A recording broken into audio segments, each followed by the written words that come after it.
Excel Grade 5 for Kazakhstan Students Book Module 7, page 88. Саламатсыздар ма, құрметті 5-ші сынып оқушылары. Бүгін сіздерде 88-ші беттен бастап талқылайтын боламыз. Use of English 7b. Adverbs of frequency. Жиілік үстеулері тақырыбы бойынша exercise 1 бірінші жаттығу. Read the sentences. Complete the rule with after or before. Say the adverbs in your language. Бірінші жаттығуда сөйлемдерді оқыңыздар және ережені after немесе before сөзін қойып толықтырыңыз екен. Үстеулерді өз тіліңізде айтыңыз. Pink dolphins. They are always friendly to people. Қызғылт дельфиндер. Олар әрқашан адамдарға мейірімді. They usually eat crabs, small fish and turtles. Әдетте олар шаяндарды, ұсақ балықтарды және тасбақаларды жейді. They often hunt for food alone. Олар көбінесе жалғыз тамақ іздейді. They sometimes go very pink when they are surprised. Олар кейде таң қалған кезде өте қызғылт түске боялады. They never have babies in the summer. Олар ешқашан жазда бала көтермейді. Ал енді астындағы ережелерді толықтырайық. Adverbs of frequency usually go before the main verb, but after with the verb to be. Жиілік үстеулері әдетте негізгі етістіктен алдын келеді, бірақ to be етістігінен кейін келеді. Келесі жаттығу exercise 2. Complete the sentences with adverbs of frequency. Екінші жаттығуда сөйлемдерді жиілік үстеулерін қойып толықтырып шығуларыңыз қажет. First, I always walk to school. Мен әрқашан мектепке жаяу барамын. Second, my friend sometimes watches TV in the afternoon. Менің досым кейде түсте телевизор көреді. 3. My parents sometimes go to the cinema. Менің ата-анам кейде кинотеатрға барады. Немесе жиі барса, often сөзін қойыңызға да болады. 4. I often meet my friends after school. Мен достарыммен сабақтан кейін жиі кездесемін. 5. My mom always cooks dinner. Менің анам әрқашан кешкі ас әзірлейді. 6. I never have a shower in the morning. Мен таңертең ешқашан душ қабылдамаймын.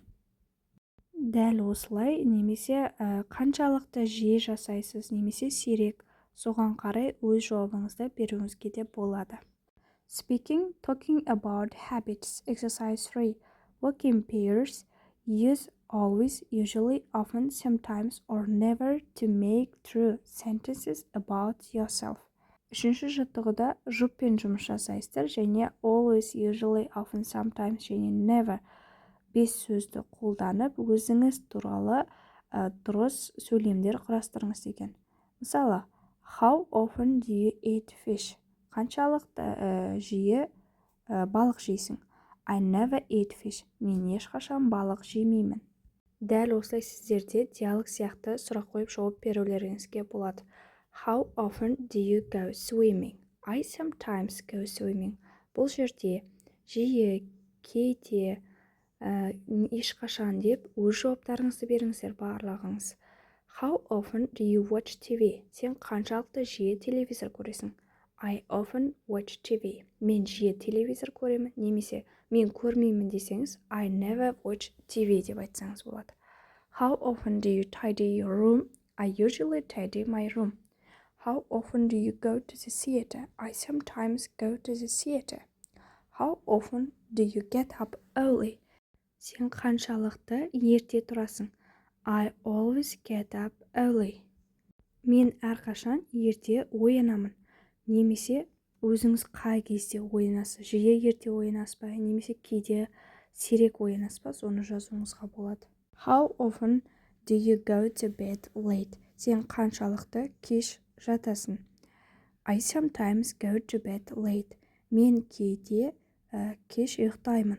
Дәл осылай жауап берсеңіздер де болады. Exercise 4. Use adverbs of frequency to write sentences about yourself. Жиілік үстеулерін қолданып, өзіңіз туралы сөйлем жазыңыз деген. Бұл жерде 5 сөйлем берілген. Get up at 7 in the morning. Таңертең 7-де оянамын деп тұр. Сіз қалай? Күнде 7-де оянасыз ба немесе кейде ма, соны жазуыңыз қажет. I usually get up at 7 in the morning. Мен әдетте таңертең 7-де оянамын. I sometimes walk to school. Мен кейде мектепке жаяу барамын. Немесе күнде жаяу барсаңыз, I always walk to school деп айтуыңызға да болады. 3. I never watch TV in the evening. Мен ешқашан кешке телевизор көрмеймін. 4. I often go to the cinema with my friends. Мен жиі достарыммен бірге кинотеатрға барамын. 5. I never jogging in the evening. Мен ешқашан кешке жүгірмеймін. Сіздер де өз жауабыңызды беруіңіз қажет. Exercise 5. 5-ші ұтығы. Complete the sentences using adverbs of frequency so that they are true for you. Сөйлемдерді сіз үшін дұрыс болатындай жиілік үстеулерін қойып аяқтаңыз деген. First, on Mondays, I always watch my favorite TV program in the evening. Дәл осылай басқаламда жалғастырасыздар. Өзіңізге қатысты рас нәрсені айтуыңыз қажет. Second, at school, мектепте, I often drink a cup of tea and eat some chocolate. Мектепте мен жиі бір шынаяқ шай және шоколад жеймін. 3. At weekends, I sometimes go to the cinema with my family. 4. In the afternoon, I always listen to music and dancing.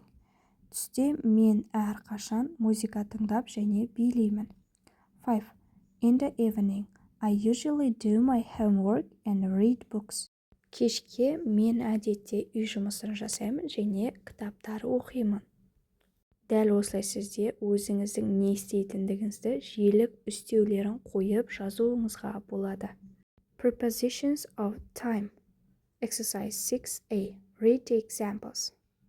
Уақыт предлогтары 6-шы тапсырмасында мысалдарды оқыңыз деген. At plus time. At 2 o'clock. Біз уақыт айтқан кезде atті қолданамыз. At 2 o'clock, at noon, at midnight, at night, түнде мысалы, at the weekend, демалыс күндері деген сияқты. Ал inді қолданған кезде біз айларға, жыл мезгілдеріне, times of day, күннің бір уақытына қолданамыз. Мысалы, in July, in October, in the summer, жазда. In the morning, таңертең, in the afternoon, түсте деген сияқты айтылған кезде inді қолданамыз. Ал onды біз, on предлогын күндерде және нақты бір дата күнді айтқан кезде де қолданамыз. On Monday, дүйсенбі күні. On August 2nd, 2 тамыз деген кезде мысалы onды қолданамыз. Ал енді B тапсырмасын жасайық. Complete the sentences with in, on, at.